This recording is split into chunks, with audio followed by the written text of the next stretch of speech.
Welcome to The Being Leader. I'm Annabelle Graham.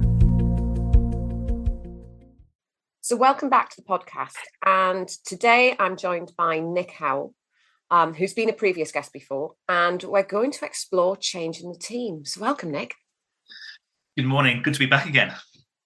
Now I'm conscious it's been a while since we were recording together, so some people may not have listened to that episode, may not know who you are. And I think it's always useful when we've got guests on to get a bit of placement. So can you give me just give everyone listening just a little bit of a background about what you do and how sort of change fits into your world, and then we'll see where this conversation takes us. Fantastic. So as you said, the name's Nick Howell. I run a company called Ep6, and my focus, or our focus, very much is around the coaching, the leadership space. So a lot of my work is around developing coaches, training coaches, qualifications, or just one-day workshops. I tutor coaches, I assess, I do IQA work, etc. But then I also look to bring that in terms of what it looks like in terms of leadership, and using within leadership, supporting leadership programs, as well as coaching one-on-one, coaching teams, etc. So that's really the bulk of what I do in that respect. So I've been going for about 7 years now, and it's nice to get a flavour of work. And you're right, change is something which kind of always comes up in teams, always comes up in coaching, whether that's personal change, team change, whatever. And it's interesting you're talking about it, because I think the rate of change is changing, and it's a topic which I'm not sure organisations yet are giving as much attention to as they should or could do in that respect. So yes. Yeah, and I think that's interesting, because obviously this series, we're continuing that theme around change, and we've looked at how it affects the organisation. Now it's how we affect teams. And obviously you and I work together sometimes with teams. And I think what you said about the pace is really important, because I noticed, especially over the last couple of years, whenever we're with a team, and mostly it's senior teams we're working with, so exco or senior leadership teams, it's like you're going in and just pressing the pause button, because everyone's running so fast with what's going on in their business. They're not taking time to pause and think about it. Absolutely. And I think if you look at it as well, the rate of change of society, businesses reflect that and what's happening out there. And I think as well, if you look at COVID, whatever people think about COVID accelerated the pace of change in some areas. So whilst change, has sort of spectrum, good, bad, and different in many respects, we also have to recognise that, when opportunities come along, we should be jumping on the change bandwagon in many respects and utilise that for ourselves. Yeah. And I suppose in some ways it's recognising that no matter what we're doing in a business, we've always got this constant bubble of change going on. So whether if we think about it from the team lens, it could be we've got a new leader, it could be we've got someone who's resigned, it could be we've got a restructure going on. They're not necessarily formal change programs, but they're things that affect how the team works and operates. And often we view them as static, and they're not always. Absolutely. And I think linked to that as well is I often hear it when organisations or people talk about change, they talk about it in isolation. And they very much we've got some change, whether that's kind of localized team change from organisation. Let's set up a project team or a group to actually look at this, which is fine. But it becomes very then blinkered or tunnel vision, if you like, rather than actually viewing change as a very much a holistic and systemic activity. Nobody works in isolation. Everybody, whatever you're doing, depends upon other people, other processes, other bits of information, other parts of the organisation. So when change happens, there is a huge, huge knock-on effect. And we become so blinkered to become task focused, get the change done. Yeah, and it's seen as this linear thing. Yeah. And I've got go on the internet, and there's lots of 10 ways to approach change, etc.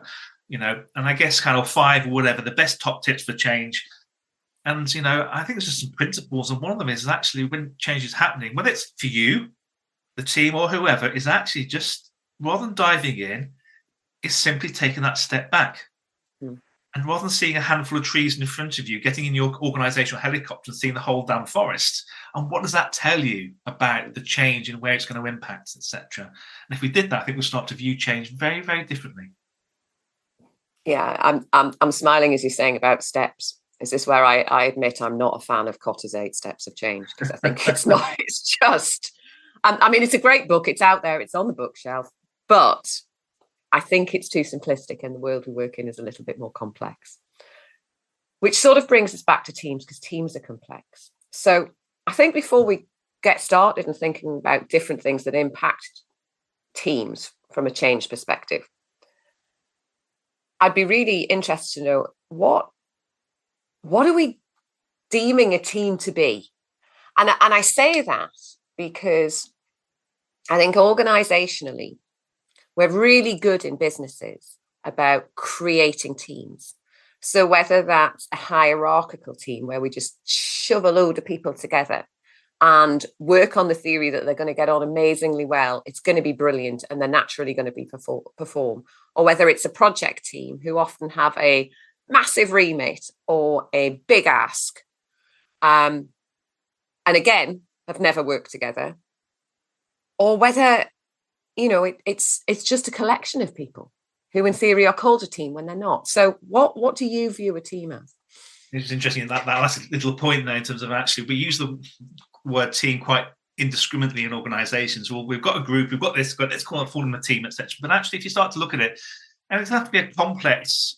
I just like to keep it very, very simple. And my view of it, a group is those people who are kind of working together, but they've got their own particular agendas, goals, objectives, if you like. So the focus is upon themselves rather than actually more of a corporate body. So when you look at teams, then again, a very simplistic approach, it's those people working together. They've got a complementary set of skills. They've been brought together deliberately to fulfill a purpose, and they're working towards more of a common goal. It's very much them. How do we do this? How do we achieve this using our skills, knowledge, behaviors, experiences, etc., to achieve this for our team and ultimately for the organization in that respect? And I think it's really important here is recognizing that you can call something a team, but it doesn't make it a team. And the creation of teams. When I first started, about yourself, Annabelle, when I first in this business, the concept of a high-performing team was something we'd aspire to the next 12, 18 months, etc. Now there's almost an expectation we have a high-performing team from the get-go, which is fine. We can have that, but it ain't going to just happen. It needs time, effort, energy, investment. You and I both work with senior teams, and we work together with some senior teams. And those senior teams have the most opportunity to change things, to become a team. They have the authority, the investment, the time, but it takes a long time. We're still working with teams 12, 18 months on, and actually they're only starting to get their heads around it and see what it is to be a team. So whilst we can call them teams, there shouldn't be an expectation that they are a team. Yeah, I think that's a really good point. And, as you said, there's this piece around common goal. So have we got this common goal and purpose, which we all are going towards? And that's a crucial aspect. And the other part, and I know this ends up coming from, this is from a quote by Katzenbach and Smith. Yes. They're also a group of people who hold themselves mutually accountable for that goal. So there is a degree of accountability for delivering it, and they've got a common way of working. So when we're coming out to this team piece, and I think this is the real interesting piece when you're pulling, I'm going to call them a hierarchical team because it could be at any level of the hierarchy, rather than just, a senior level. It doesn't matter where it sits. But if you're in an organization and you have a team within a function or a department, then actually, as you said, does everyone know what the common goal is? Are they all aware of what they're there to do? Have they agreed how they're going to work together, more to the point? What's okay and what's not okay? And that's from a behavior process and ways of working. If they agreed how they make decisions and how often they're going to meet about what, when. And this sort of stuff people assume it happens like osmosis, but teams are living, breathing relationships. They're like marriages. If you don't tend them, they fall apart, get a bit stale, and people get pissed off with each other. Yeah, a marriage, or even just an organism, if you like, for that organism to exist, everything needs to work together at the same time in the same way to get that outcome, if you like. And we forget about that. And there's so many, I use the word systemic. When you have those people together, I often imagine a circle, and within that circle there's lots of other circles, and there's so many lines between all those circles, if you like, joined up. When that happens in that system, that's when we have a team. those interdependencies are working and flowing, not where there's flux. Yeah. So let's have a little think about, how change impacts teams. And because I think there's different levels of change. I mean, one of the most obvious one is just change of people, whether that be team members or leaders. So what do you see happening when that?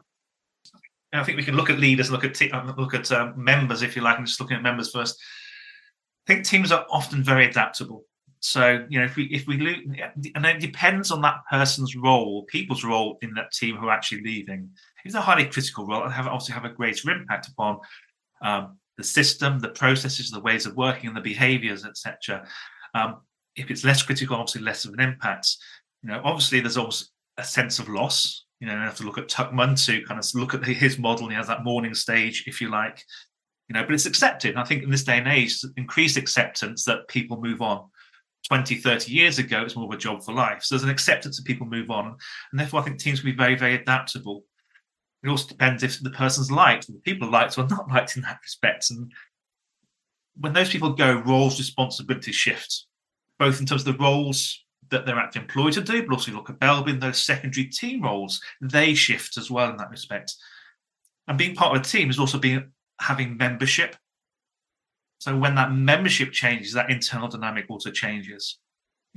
People can be very good at filling the gaps when people leave, but also, the interactions, the patterns of working, the interpersonal relationships all shift when people leave. It disrupts the internal processes that those teams have created for themselves in that way. So when people leave, there can be this immediate flux in those processes, coordination and task work, and it also therefore culminates in limiting the effectiveness and limiting the performance of the team potentially to varying degrees, depending on the nature of those people losing it. So lots of things are happening at that level. Yeah. And I think it's interesting. You said sometimes it can have an impact and sometimes it can't. And I think it depends on the individual, how many people leave, and the team size for me. Yeah. So if the team's very small, so say the team's only 3 or 4 people and we lose one key person, that's going to have quite a dramatic impact. If the team's 10 or 11, it's going to have less of a shift. So I think when I'm with organizations, I normally say, if you've got more than a 50% constituent change in the number of your members, you're going to see a dramatic change there, depending on what the team size is. I'd perhaps even argue it's actually in this day and age when there's greater skill sets and more specialized skill sets requires, actually, it might be more 20, 30% in that respect. Yeah, absolutely. It could be, depending on how different the skill sets of the teams are. Yeah. No, I think that's a really good point. And the bit about liking, you're right. I've seen teams where they love the person. And there's been that really deep mourning. And you talked about membership. People are constantly talking about them when they've gone, and they're literally remembering them into the team. If we think about what that word means, they're bringing them back in by keeping their stories alive, which is lovely, but difficult because it means they don't move on. But equally, I've also seen it, and they couldn't stand them. And the performance went through the roof because everyone went, brilliant, have gone, and just pulled together. And the team actually got a whole energy from it. So it's really interesting about whether or not they like someone. It is. And building on your first point there, when people leave and they're really liked, and you say people do remember it, but also that has a huge impact upon the person or the person's replacing them. So there's always that comparison. Well, so-and-so did this, so-and-so will like this, etc. And that's unfair. And that creates a bit of a legacy, which again can still affect the team dynamics a little bit. So there's almost a need to kind of go back to basics again. It's establish ourselves as a new, in many respects, a new team, to have new thinking, utilize that person's new skills that were different to the person who left in that way. So I think we need to really bear that in mind, because it's a huge legacy which can have a long-lasting effect on teams. Yeah, it can have a long tail, and I think it's a really valid point. And that as is that piece about reforming. Yes, we often, when key people leave, we don't go back and check in. Has everything we've agreed before? Is it still okay? Are the ways of working still working? Do we still want all those routines we have? Do we need to rechange what we're doing? And more to the point, do the new people coming in know all of that stuff? Yes. Have we told them? So there's often this need to reform the team, and that it doesn't always happen.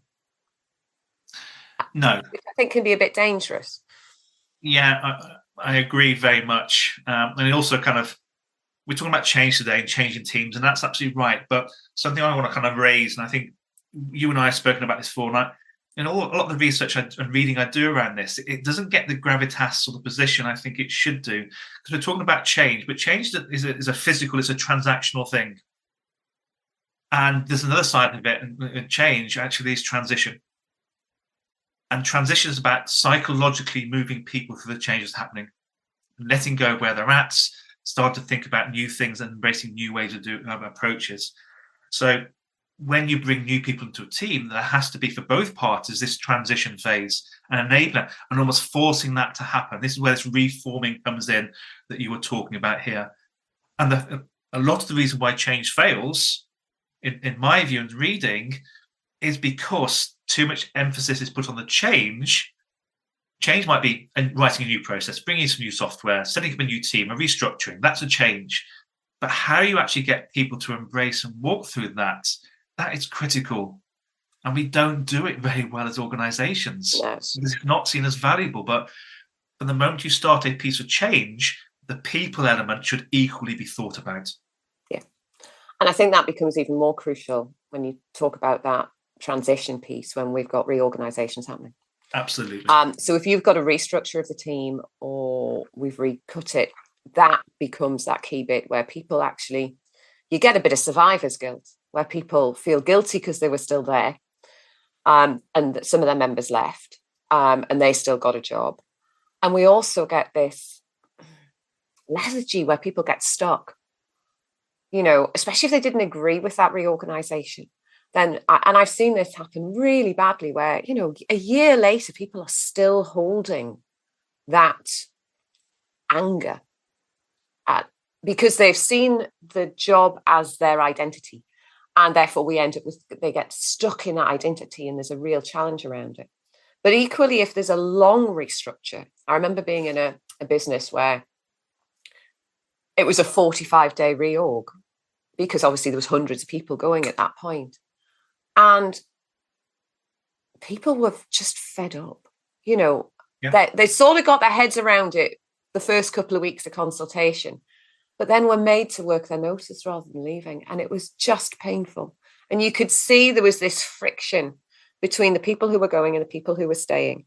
So that piece, as you said, about making sure we deal, reorganizations are never nice. And quite frankly, you never want to initiate more than one in your career, because obviously you're just a masochist if you do.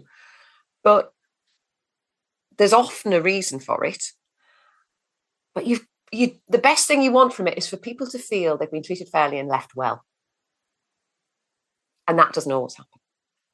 Yes, and if you think about organisational change, and I've got no evidence for this, but this is my experience. When organisational change happens, what's the first thing that happens? It's not about actually what people think about the change. It's actually how this is going to affect me. How it's going to personally affect me, financially, structurally, work-wise, etc., etc. So you go back to the classic Maslow's hierarchy of needs. Their security is potentially under threat, and so in any organisational change, and team change for that matter, one of the leaders' key roles is about coming to where each of those individuals are in the team to actually, what's going on for you? How do I start to work with you, talk to you, work you through this, if you like, so we can get into the same page? Yes, there's lots of other factors on, absolutely. But that's a key one, is we need to help people to work through, whether that affects them positively or affects them negatively. We need to do it. A manager I knew, he worked up in Scotland on a big organisation, and his team were going through a massive organisation. And he'd say, look, guys, I don't care what you have to do to get through this change for yourself, but do it. Just to let you know, I set up a tab at a well-known high street coffee shop and said, go there by yourself, go there with a team, go there with pairs, and just discuss this for yourselves. And I'll cover the cost of it. But just doing that simple gesture enabled people to work through that change for themselves and their own pace, not forced to do it, but actually can have those open, honest discussions. which in a formal team environment we may not necessarily be prepared to have. Yeah, and I think that's a lovely way of just going, it's all right to talk about this. Because people, you're right, people react in very, very different ways. I remember I've been made redundant 3 times. But I remember the last time, and it's an occupational hazard, ex-retailer, that's what happens. But I remember the last time, I think there was 3 of us in it. We were at quite a senior level, and we were going from 3 roles to 1 role.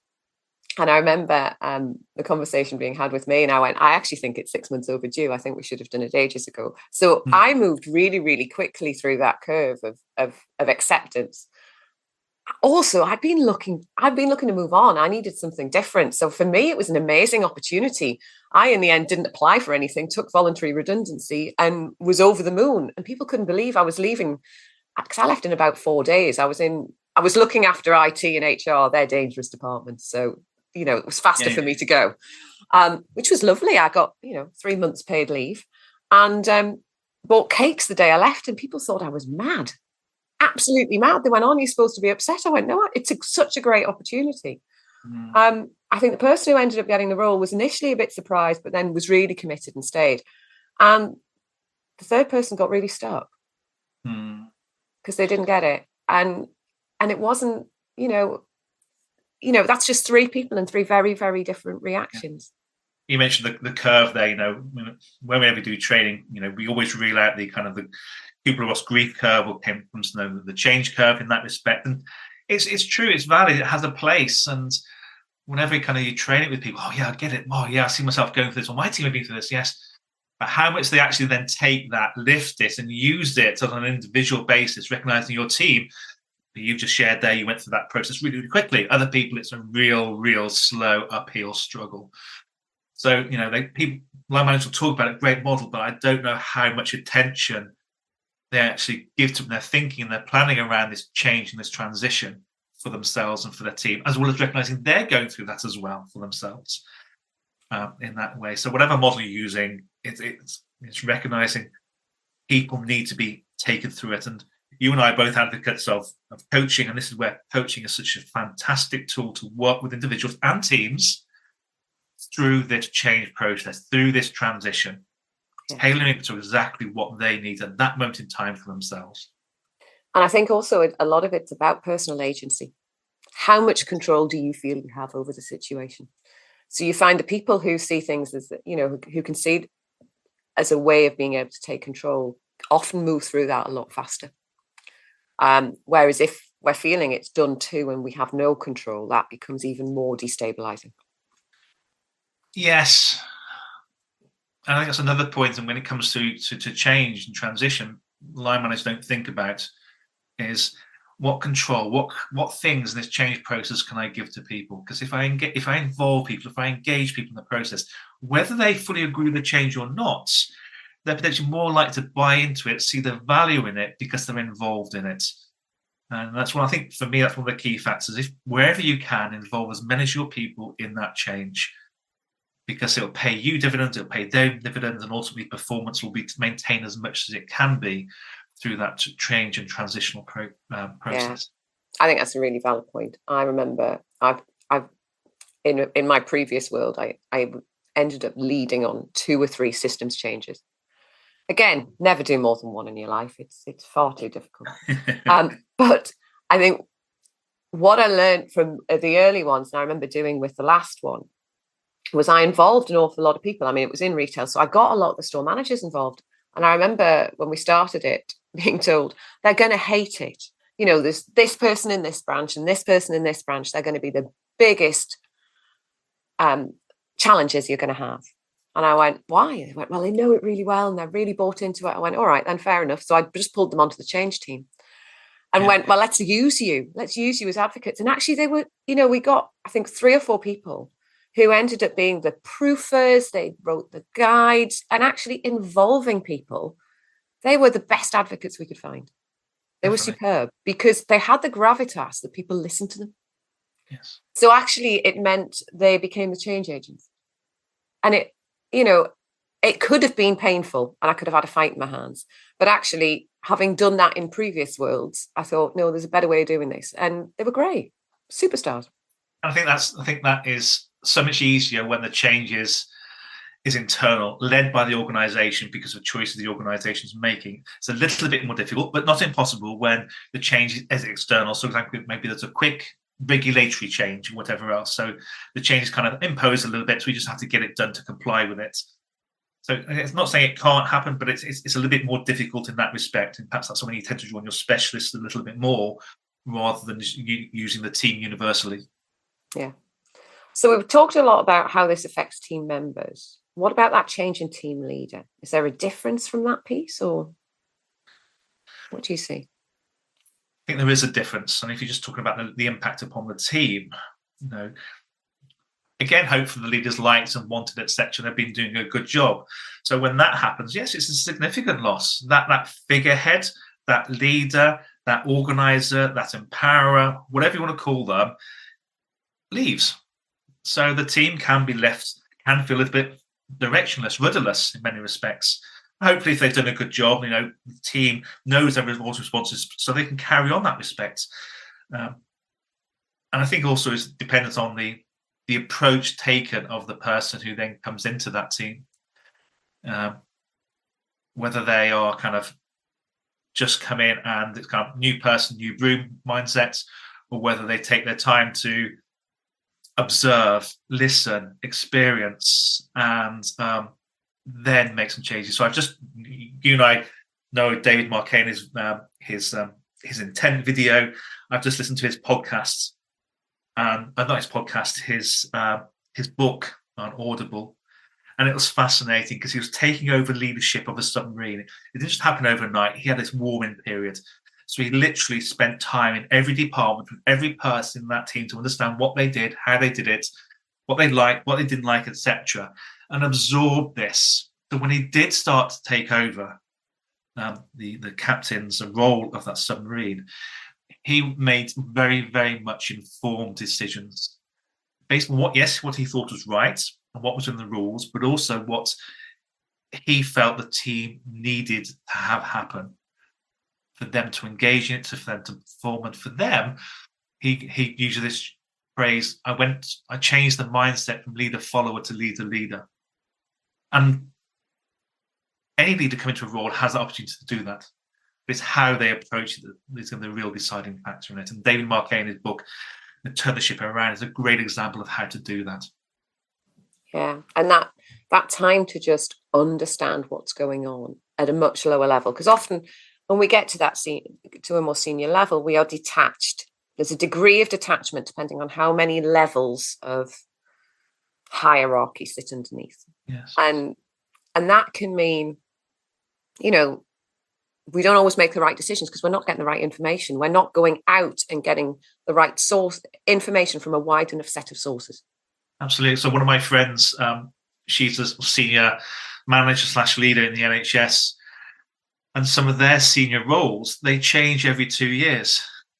People move on, etc. So when that next person comes in, they don't take that approach, which you've just suggested. Actually, they just change everything. So it has a huge impact, not just on the teams, but upon the organisation. So you do get resistance. You do get change from we've been here before, etc. So it's really, really frustrating for all parties. And those new leaders managers wonder why. And there's a bit of antagonism between, those people on the shop floor and those people, in the hierarchy. Yeah. But if we go back to that piece we said that you were talking about at the beginning about this need to get to that high-performing team piece, then actually that change of leader has a real impact, because what you've got is a team that had a set of processes and a common understanding about what they were going to do, and now we've got somebody else who's coming in and very often has a different view of the world or has a different mandate, especially at a senior level. It's almost guaranteed. Yeah. The exception rather than normal, which is the opposite. Exactly. There's normally a reason why, unless someone's been promoted from within the team, and that's slightly different. We've got a different dynamic that we need to play with if they've been internally promoted, because all of a sudden I'm not a peer anymore. I'm now the leader. So that's a whole different dynamic to navigate. But someone coming in, what I see again and again not happening is that people don't create the team. They don't get them together. We don't sort of, if you were having a project team, and this is fairly normal in the project world, if we have a project team, we get lots of people together who don't necessarily know each other very well. You've got a project manager who's leading it. You have a project kickoff. Everyone understands. We talk about who's doing what, how we're going to communicate, and what we do. That's fairly normal. But hierarchical teams don't do that. They assume it's going to happen by osmosis and wonder 9 months in, when everyone's bitching about each other and there's a whole load of storming going on because nobody likes each other and they're not really getting on and they're sort of not as effectual as they should be. Why? And it's because they've not done that. Yeah, so they don't recognise there is a natural flow to a team's growth in that respect. And a little bit like coaching, you can't necessarily jump around the process so much. And the same here, you can't go from just having your project team and expecting it to be high performing overnight, because there are so many hundreds of different variables going on that need to be attended to, nurtured, created, co-created, enabled, allowed to happen, if you like, for them, the team to establish themselves, find themselves, learn those respective behavioral personality dynamics, etc., how to get the best from each other. All the personality profiles that we've done, etc., that talk about people's different preferences, and start to understand that, to be able to tap into that and utilize it. And only when those things start to happen do we say, oh yeah, so we are a team, we are doing this. How do we further this to actually become this high performing team? But there needs to be that internal focus, that internal, hold the mirror up to the team a little bit, say, okay, where are we at? How do we get to the next stage? What's the next stage look like? So a lot of teams, as we both know, they consider themselves high performing, but actually when you start to peel away the layers, they're not. They're just established themselves. They've got some norms in place, absolutely, but that's not high performing. That's not self-managing, self-leading in that respect. Yes, and there's that piece about having to be very purposeful about it. And I think, for anyone who's listening, if they're leading a team and they haven't done this, it's absolutely crucial to go back and do it. And it doesn't matter when. Leading teams for 20 years, 8 of those every year, I seemed to get a different region. I wasn't incompetent. The business was growing. I'll just put that out there now. But actually, that involved having to recreate and redo that all the time. So way before I got into the learning world, actually, that was just what we did. You had to get them together. You had to talk to them about what the strategy was, what the direction was, how we were all going to work, what was okay and what wasn't okay, and get people together to know, because often that new region, they hadn't all worked together before. So they didn't all know each other. I remember one year doing a regional meeting, and there was 30 branches, and they had been formed out of 2 different areas. And it was hilarious. We had a U shape in the room. And this region geographically ran from Reading to Thurrock in Kent. So it was basically the whole top of the M4 along the top of the M25. It took about 3.5 hours to drive from one end to the other if I was trying to do the stores in the same day. But everyone in the west sat at one side of the room and everyone in the east sat at the other side of the room, because they were the people they knew. And nobody talked across the divide. And I remember looking at this going, how am I going to make this lot work together? And I put somebody from each side together on a project, and that was the catalyst. They got the link. But every time we did those meetings, we recreated it. So if you think about what we do when we go in with a team, I mean, admittedly, we don't do it without finding out what's going on. So we'll do lots of one-to-ones before we do team coaching work to understand what's going on in the team. So it's a bit like you were saying about David Marquette going and finding out what's happening. We do a bit of a deep dive. But actually, we make them go back and set those conditions up. So agreeing what their purpose is, what their ways of working are, sharing stuff about each other so they get to know each other as people, not just the role. And starting to think about how do they actually work together? What's okay, what's not okay? Because they're the sort of bedrocks and basis that often they've never, ever agreed. Yes. And, you talked about, yes, you can get a group of people together as a team, if you like. And yes, you can talk about strategy, and I can read about strategy. So that's fairly, and all those things, those processes, it's all that's kind of on the surface. And then it's kind of get to know each other.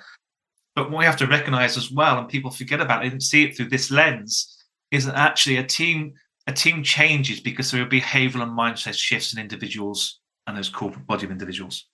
And mindset shifts and behavioral shifts, they take time. They need to be reinforced and supported and enabled. When the wrong behaviors and mindsets are shown, it's kind of clamped down on a little bit. So, but it is this mindset and behavioral shift that has to occur, going from whether we're a team and we're now amalgamating with another team, or whether we're a new team to come together, or having to accept 40% new people or change of leader. It's mindset and behavioral changes which underpin all of this.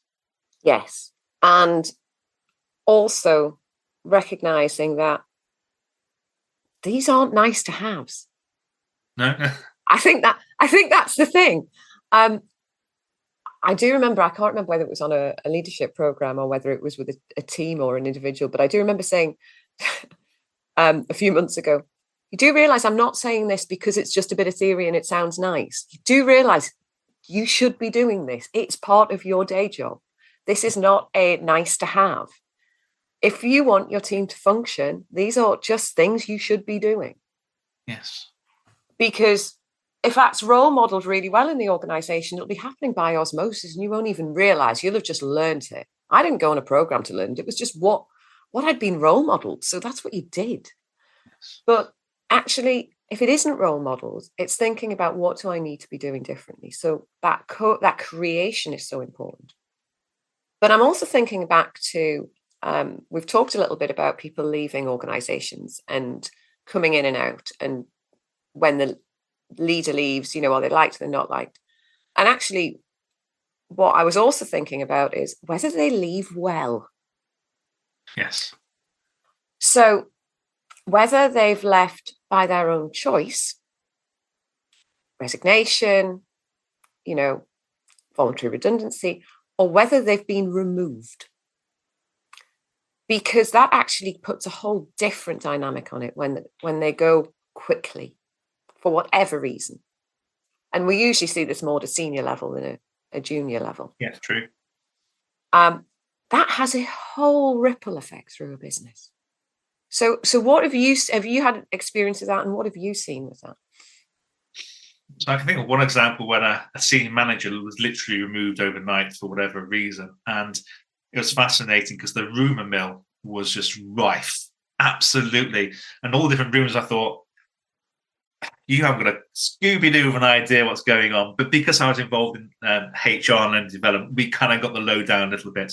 But it's a huge impact. There's a kind of, it's not as though people have a time to accept and embrace this person leaving, if you like. They've just gone. They've been ripped out, torn out from the organization, torn out from that team, especially if it's the senior leader. And there's a void's created. It's how that void is kind of managed that leaves, is it a patch fix? Is it a bit more of a long-term thing? Does the organization recognize it or just expect people to get on with it? It has a huge impact upon individuals, the team, and the organization as a whole in that way, as I say, especially if it's the senior manager in that respect. So it has to be handled very carefully. I think sometimes organizations need to be very, very brutally honest, kind of with a bit of a kid glove at the same time, but actually recognize what's happened, call out, because if they try to push into the carpets, the rumor mill will continue. Actually, let's just deal with it. We've dealt with the problem, so let's have some strong communications about it, what we're doing, what's happening from here, so we can start to actually not look back, but actually maintain that, or start that look forward, if you like. And that so rarely happens, because often there's been a process that's bound in confidentiality. Yeah. And it's never acknowledged. That person is just not there. And, those who have been around organizations a while and been in a business a while are maybe a little bit more resilient to that because they've seen it before. But where you've got more junior team members who may not be, there's this, you said it's bereft, and it leaves a really long tail. It leaves a long tail for the people who remain. But equally, it leaves such a challenge for the person who fills that void. Because there might be resistance because you're not who I had before. Yeah. And that wasn't dealt with well. There's then an even bigger challenge with them coming in if they want to do something differently, because the team who's left behind often hasn't accepted that thing has happened or that there was anything wrong. Therefore, the resistance of change, if they're changing ways of working, there's a huge pushback because the team feels they're not being respected. And there's this something called an ejector seat syndrome. Yes. Very often when somebody comes into a role, and I've seen this happen, and I've actually been in the ejector seat, I've been the one who came in, they don't last very long because they're not able to settle in the system, because the system's got this rupture in there because this person, as you said, was ripped out. And the person who comes into it can't establish their authority. Therefore, what you find is they very often leave after 6 or 12 months, and they've not had the impact that people bringing them in thought they'd have, because actually they've not been enabled to have that impact. I think partly they have been enabled, but actually, what is it they've not done with that team? So let's say someone leaves, whatever reason, etc. It's an overnight leaving. Someone's brought in there, whether it's an internal, whether it's an external. They have the opportunity to sit down with a team and actually call out, okay, we're not going to get into the whys and wherefores and the detail, but let's just call out what's happened. Something's happened, okay? Where are you at with this? How are you thinking? How are you feeling about this? What's important to you about this? How do we as a team start to accept and embrace this and start to move forward? And I think it's important at this stage, and I think it's a key part of any change, is how do I involve the team? How do I allow the team to use their creativity, their knowledge, and their skills and abilities to actually start to shape that future? And then we've got a fighting chance of that person not being out ejected role in 6, 12 months' time, etc. Because they come up their own ways forward in that. And they can only do that if they themselves go through this grieving process or whatever else. But if it's not allowed to happen, yes, there will be that resistance, there will be resentment, etc. in that way. I think all these things can be overcome if the leader and manager go with it in the right mindset and the right attitude to it, rather than actually, let's ignore it, let's carry on. That's not going to happen. I think you're right there, but I think there's a key thing you said. If they're made aware. True. Because often they're not.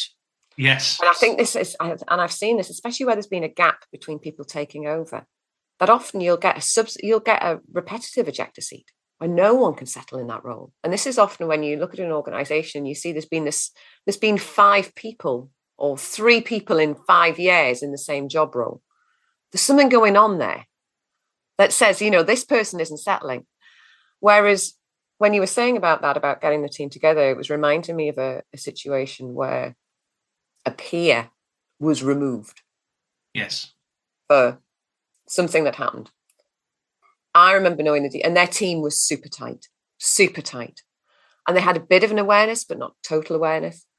But they were quite a high profile team within the organization at the time.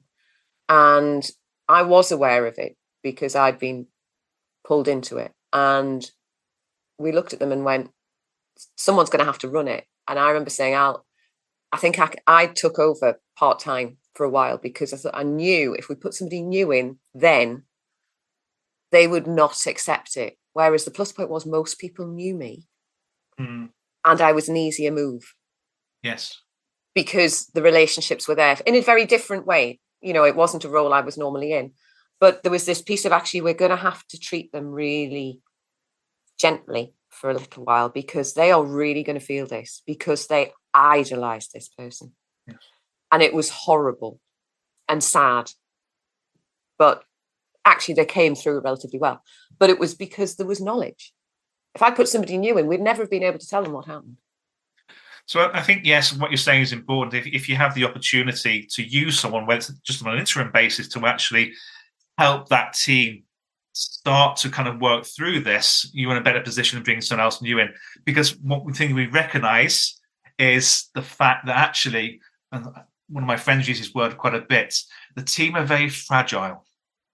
And it's what you do with that fragility that's important here. And that can either fragile completely smash the jar, or the fragile can be, I can't remember the Japanese phrase, it starts to bring that team back together a little bit if we do it properly. Yeah. And that's not to say the hand grenade isn't needed sometimes. I think especially if you're in a storming situation where you've got a team who are really fighting each other. I mean, not out and out arguments, because that never happens. God, if it did, life would be so much easier. In some ways, I'd rather a bit of open conflict. But when you've got a team in conflict, sometimes there is that need to throw the hand grenade in and make people face it. But equally, when you've got a team who are fragile, that has to be dealt with very sensitively, because they're feeling exposed, and the amount of interpersonal risk they're willing to take is a lot lower. And often we talk about psychological safety a lot with teams, and that means am I safe to be able to speak up without fear of any comeback? So whether that's about my view, my feeling that I'm not sure what I'm doing, that I need to learn, that I've made a mistake, all of that is it safe in this team to say stuff? And when a team's had someone ripped out, especially if it's at a senior organizational level, it doesn't feel safe anymore. And that's why they're fragile, because they're exposed. And the fear is always, when's it me? Yes. And, you get little cliques forming because there's it's protectionism. Yes. It's how can we keep each other safe? And I've absolutely seen that happen when we've lost, working in PLCs. If your share price isn't right, you get a new chief exec. It's great. It's not. It's bloody awful. But that's the reality of it. Yeah, I think it's recognizing, going back to this word fragile, I think an awful lot of people don't recognize, they assume the team is resilient and robust, but they don't necessarily recognize the fragility that team currently has. That might be fragility for, a couple of weeks or a couple of months or whatever in that respect. But so creating the forum when something like that happens, where people can start to talk more freely, etc., and where you as a leader say, look, I'm affected by this as well. And this is how I'm feeling. That can start to enable the discussions and the free flow and the expressions of whatever to come out. And people need to be allowed to go through that, because if they don't, they'll start to internalize it. And that internalizing then might start to turn into bitterness, resentment, whatever else in that way. So we need to, however the forum's done, doesn't matter, but it's a social. There's a few beers and a few wines, or whether it's a sit down in a workshop and doing something, it doesn't matter. Whether it's an external facilitator because they've got no baggage, so they can ask those challenging questions a little bit. And what's the phrase used? Poke the bear a little bit. We can do that because they need to be taken there. They need to be allowed that space. Yeah. And often that external can be really useful because they hold the safety. They're not coming in with an agenda. And actually people feel more comfortable talking to somebody who isn't in the business because they know there's not going to be a kickback. So it seems a bit odd sometimes to bring somebody in who isn't there. But the reality is they've probably got the skill to sit with that uncomfortableness because they've got no skin in the game. So therefore, it doesn't affect them. They're going to walk away with, it's not that they're not going to have empathy, but there's no issue that's going to pull them into it. No. And I think, as we both know, those type of external people have a lot more tools and experience in their kit bag to pull out the right tool for the right reason, the right time with the right person. And a lot of managers, those respects, they simply don't have that. Yeah. And it's that experience of facilitating and sitting with that stuckness and going, actually, do you know what? It's going to be really difficult to have a conversation about, but we're going to sit here till we do. Yeah. And sometimes it's got to be got through. And sometimes you say, throwing that hand grenade in, because we need to actually break this up to rebuild it. Yeah. And that doesn't mean as a team leader, you can't run a session like that. But potentially do it with somebody else. So I remember internally as a team leader having to do that with a team where they were really in conflict, but I took in my training manager and went, I may have to leave the room at some point. You may need to hold this because they may not do it with me in, because I might be too close to it. So I think always if you're an internal person, having a buddy is super safe, because if you've poked the bear too much, you can walk out the room and then get annoyed at you, and there's still somebody to run it. Yes. And I think that external facilitation also is not just about the team, but actually we both know that role of that leader is so critical. So that leader sometimes needs to have feedback and observation shared, experience shared, or prodded, or actually challenged, if you like, because they very much are that linchpin in terms of breaking the team or holding the team together. And also sometimes they need to be part of the discussion, and it's very difficult. No matter how experienced a facilitator you are, you cannot be part of the discussion and run it. Doesn't work. You do both jobs badly. So actually, if you need to be in there, having that external so you can be part of the team makes such a difference. So I'm conscious we've talked through lots of different aspects here, and we've touched on team members, we've touched on team leaders, we've touched on voluntary versus enforced change. But there's probably one final bit that I want to think about around teams is where that there's an enforced change around market conditions or mandate, where it's not actually team members, it's what they're requiring to do and how that then affects team. What have you seen coming up where that's been the case? And COVID, in some ways, COVID was one of those great examples of that. Yeah, and how different teams responded to it in different ways. How different teams responded and how it forced people to start to think differently over a short period of time to bring change about for themselves, whether that's personal change, now working from home, etc. That very much is a change of mandates. Some organizations spent 10, 15 years trying to kind of get that culture to exist, and actually COVID almost changed it overnight in that respect. So when there's a mandate of change or a significant external change, I have to think about, I think, two things. Is that change, is it going to cause a revolution that needs to happen? In which case that requires a certain skill set, mindset, approach to it. Or is it an evolutionary change, which we can actually manage a lot better in-house in that way? And I think people an awful lot of change, and this is why we need to change. And people need to understand that. They understand it. Yeah, we've been done to here, but why are we doing it? Why do we need to change here? Right, now I understand it. Again, I may not agree with it, but I'm happy to start to work with it in that respect. I think the impact of externals, again, external change again is very much dependent upon what people's experiences of change. There's an argument to say that that kind of the newer generations, perhaps because change happens more frequently, internal or external, they're a little bit more resilient to it. But if you examine it, actually now we've got 5 generations in the workplace. Somewhere change, I have this phrase, kind of change used to happen occasionally. There'll be change, a period of stability and change again, etc. But now I read somewhere, perpetual white waters of change. And some of the older generations. Sorry? I love that. Perpetual white waters of change. It's ever present. And if you've got 5 generations, how to manage that in an organization, especially when change is being done to you, is really, really difficult, especially some of the older generations, because they're not used to it.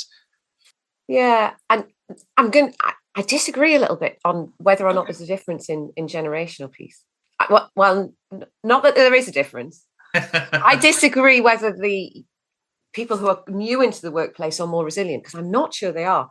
And where this comes from is I've worked with a few organizations where they've gone through restructures recently in the last sort of 12 months or so, where market conditions have changed. And they've had team members who have been under 30 at the start of their career. And they've never known the business go through a restructure, because the last time that industry went through it was in 2008, and they weren't working. And actually, the people who'd been through it before were like, all right, here we go again. And they were all right. But the people who weren't they had no anchor. And that was a really interesting, because we were doing change workshops just to get the managers to think about how to deal with it. And it was really interesting that was where the challenge was coming from. I think when there's this external change going on, especially it's forced change, organizations now are comprised of, and teams are comprised of, as I alluded to earlier, a lot more experts in their field rather than generalists. So I think there's a huge opportunity / necessity when this exchange happens, is sitting down with my team of experts, because I've recruited experts, whether managers and leaders think about it or not. I set out to recruit a particular person, set behaviors, skill sets. Is how do I then say, okay, this change is happening to us, it's been done to, okay, guys, what do we do here? How do we approach this? And utilizing that internal expertise to come up with a game plan for it a little bit. So you learn to respond to it rather than have to react to it. I think if you react to it, that's when the wheels start to come off a little bit, rather than actually sitting down, what's change is happening, how's it going to affect us, where's it going to affect us, what do we need to think about, and responding to it accordingly. Yeah. So in all those instances where we're talking about it, it's where the change is enforced, but people have gone along with it. The organization's gone along with it. I think there's also some of the stuff, and we definitely saw this through COVID, and I think there's still a degree of it. The people are going, we must be back to the office. Everyone's back. We're not doing this hybrid working thing. Is where organizations are so invested in how they've always worked that they don't want to change their model because it seems like too big an ask, or they're still trying, there's a bit of a head in sand, a bit of an ostrich moment going on, where they're looking at all this newness that's coming on, and AI is the classic piece about which people are having this massive panic over. Instead of sensibly stepping back and going, how can I adopt this? Where can it help me? There's this fear of, no, we must protect against it. It's the worst thing ever. And I think what you then see is this lethargy in organizations where teams, especially senior teams, are often terrified of starting something because they don't have all the answers and they don't know where it's going to go. Yes. So there's this freeze that happens because I can't predict what this is. So instead of going, actually, we're going to move forward and it's going to be iterative, and we might not, we sort of know what the end vision is, but we're not sure how we're going to get there, but we'll check in stages and working in like real agile sprint methodology. They just don't do it. And if you look at my old profession of retail, that's why Debenhams, Topshop, all these massive organizations who were huge failed. So they didn't change their business model. Yes, and coming back to COVID here, you know the example I'm going to talk about. During COVID, an awful lot of organisations said, well, let's wait and see what happens, and then we'll make a decision. Let's wait and see. 6 months later, they're still waiting to see what's happened. Actually, this isn't ending. And, you and I are great kind of advocates of Patrick Lencioni and his podcasts, and one of his podcasts is entitled Plant Your Freaking Tree. Excuse the language. And his argument is, look, kind of, in the COVID example, it's a classic one. You don't know what's going to happen. You don't know. The world's changing around you quite quickly. Now, rather than wait and see what happens, actually, let's walk 20 meters and plant that tree. Let's work towards that point and learn about it and be agile and adapt accordingly. And when we get to that tree, or if that tree then has to move, we'll move it another 20 meters. And we'll work to that point. So eventually we'll get to where we need to go, even though we don't know necessarily where we need to go at this moment in time. But we'll get there. If we have to adapt and move the tree left or right, then so be it, we'll do it. But it's that kind of mindset which doesn't enable this responsiveness rather than a reaction to something. And by doing that, at least you'll give your team focus, direction, clarity, communication, understanding, and reasoning, and they're more likely to get it and be party to it and work with you and support you and enable you to achieve that, rather than actually, where are we going? What is the future? Well, other teams are doing stuff. Why aren't we doing stuff, etc.? Which has a huge impact upon culture, performance, etc. Yeah, no, I think that's a really valid point, especially around giving the team an anchor. So I know I've seen this in quite a few businesses, especially also when I've gone as a facilitator and they've gone, oh, we've got our new chief exec, or we're waiting for the strategy, or we don't know what's happening with our line manager and whether we're moving forward. And we can't set goals. Well, you can. What do you mean we can? So is what you're doing going to change dramatically in the next 3 months? No. Fine. Set the goals and your operational plan for 3 months. And then in 2 months' time, review it. If nothing's changed, and then do it for another 3 months and just shorten your timescales. Yes. And if 3 months is too long, just do a month. And then do another month. Because what this gives then is people this focus that they can get on with stuff. And it's exactly what you meant about the tree and then moving it out if you need to. It's just shorten the timescales. If you have no view of what's happening, don't plan for a year or 2 years or 3 years. Plan for a shorter time period. And that is the heart of iterative. Yeah, and what it does at the same time, and people aren't even aware of it, it starts to build this resilience to change. Because they're doing it incrementally, if you like. A little bit of change, got to this goal, etc. Okay, we need to adapt and flex and develop new behaviours or habits, etc. Fine. Then we do it again. We have to unlearn and relearn processes. So and I think organisations as well and leaders, you mentioned here, kind of, well, we don't know this, we don't have that information. But there's also a reframe the mindset. What do we know? What do we know? What's that tell us? And therefore, what can we do with that information? Yeah.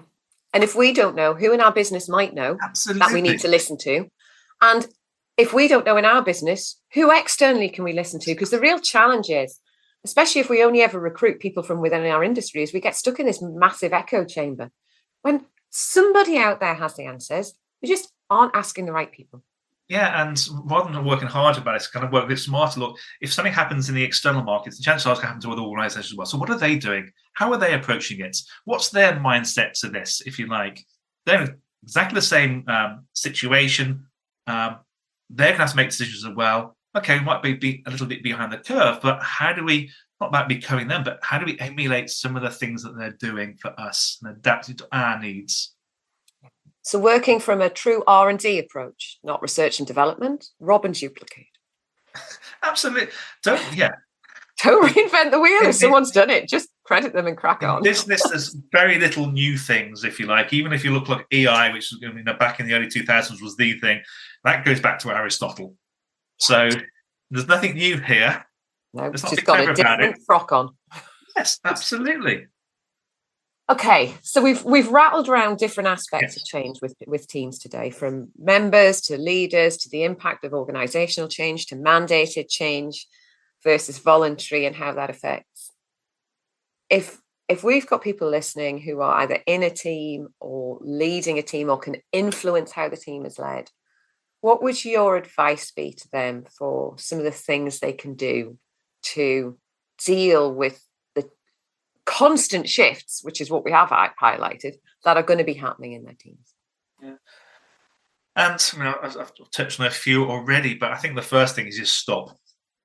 Don't dive in, just stop. Take a step back, think, process what's happening, and make some informed decisions, if you like. Don't dive in. Take time to observe. Be more systemic in your thinking, not just about what's happening to my team, but how is it happening, impacting upon the other teams, departments, etc. What do they do? What do we need to learn? And so wherever possible, utilize your team, utilize their creativity, their ideas, their experiences. So many of the answers you need lie within your team. You just need to tap into it. Think about the roles and responsibilities and how they perhaps need to adapt and change. Create a sense of purpose for your team. How do I develop engagement through this transition process? How do I ensure that the team know the why of this change, why we're doing it? Stephen Covey said the three most important things in a business are communication, communication, and communication. And here's a classic example. In change, be communicating all the time, in different methods, reinforcement, etc. Because if you don't, that's where people start to fill the gaps with their own insights. I think another key thing is don't just think about team, think about all the stakeholders who are engaged in your team and have a stakeholder analysis with your team. What does it mean for the stakeholders? How do we approach them? What's the impact here? How do we communicate? A lot of organizations, when change happens, they do things to teams. They communicate to teams. They set up training for teams, which is not necessarily wrong, but think about it, reframe it differently in terms of actually how do we workshop with teams? How do we communicate with teams? So involving and enabling the teams in that to be the sources of their own growth and change, if you like. I think managers have to adopt a we mindset. Where are we in this? How are we doing? What do we need to do? Does that inclusivity breeds the team mentality? You also need to think about your own particular leadership style. If you don't know what it is, do some research, find out what it is, etc. You can just take a base model like situational leadership. What is your leadership style? What is leadership style does your team, do your individuals in that team need at that moment in time? But first and foremost, whenever change is happening, whether it's team, whether it's local or organizational, what's the vision? Where are we going? If I'm going through this change, I want to know where we're going. I might not necessarily know at this moment how we're getting there, but I want to know where we're going. If I know where we're going, I can start to work out the how for myself or the team a little bit in that respect. But otherwise, how am I going to get there if I don't know where we're going? Those are some of the principles, if you like, just to apply to all change, not just organizational or external change in that way. I think listening to all those great points you pulled out, there's a theme that comes out across all of them. And the fact that this is a series of conversations. Yes. It's got nothing to do with the best piece of communication, whether it's on the intranet, whether we've put it onto Yammer, or whether we've sent out a really nice infogram and told people about it. I mean, they're useful, don't get me wrong. Yeah. But actually, this is about a series of intentional conversations, because the more we can build those conversations and the more we can get people open to having conversations with us, the easier it is to move things through. I think I have a strong belief is as a leader of a team, your ultimate role is, yes, you need to get the team to where they need to be and achieve the results you need to achieve. But at the end of the day, they need to be happy to tell you when things are going well, and they need to be equally happy to tell you when things are going wrong, and that they can pick the phone up and tell you anything and you deal with it. But that conversation piece is absolutely crucial. Yeah, and what enables that conversational piece? Well, it's not you being an organizational leader. It's about you as a leader showing your humanness. That you're in this with them. If you're involved in this, you're equally affected as well. How are you thinking and feeling in this? That honesty, wherever it is possible, that transparency, wherever possible, is tantamount in this. It's most important in this. But leaders have to be human through this, transitioning people through the change that's happening to them. Lovely. And I think there we leave it. So hopefully that's given people some insight and some ideas about either what they're seeing happening in their business or what they might come across as they go through, and some real tips and hints to take through. So thank you for joining me in that conversation. No, it's been a pleasure. Thank you for inviting me. Thanks for listening to The Being Leader.